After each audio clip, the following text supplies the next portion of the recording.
শুধুমাত্র তাদেরই জায়গা হবে যারা বাংলাদেশকে ভালোবাসবে, বাংলাদেশের মাটি মানুষকে ভালোবাসবে।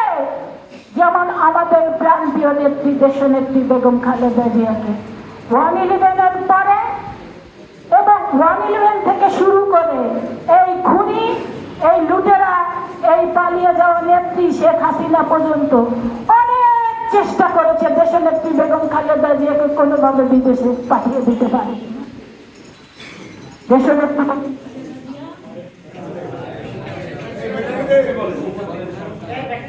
দেশনেত্রী বেগম খালেদা জিয়া জেলে গিয়েছেন।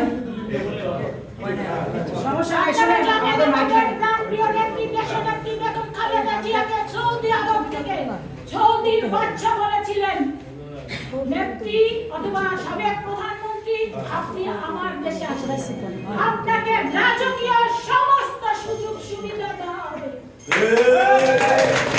আরো অনেক দেশ দেশনেত্রী বেগম খালেদা জিয়াকে রাষ্ট্রীয় মর্যাদা দিয়ে, প্রধানমন্ত্রীর মর্যাদা দিয়ে রাখতে চেয়েছিল, কিন্তু দেশনেত্রী বেগম খালেদা জিয়া বলেছিলেন, এই দেশ হচ্ছে আমার ঠিকানা, মরতে হয় এই দেশেই মরব, বাঁচতে হলে এই দেশেই মরব, এই দেশের গণতন্ত্র ফিরিয়ে আনবো, এই দেশের মানুষের পাশে থেকেই আমি মরব।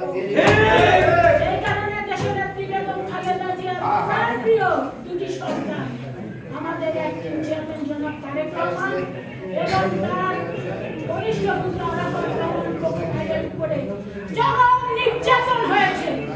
সর্বশেষ আমাদের আরাফাত রহমান কোকো ভাইকে অকালে মৃত্যুবরণ করেছে, কিন্তু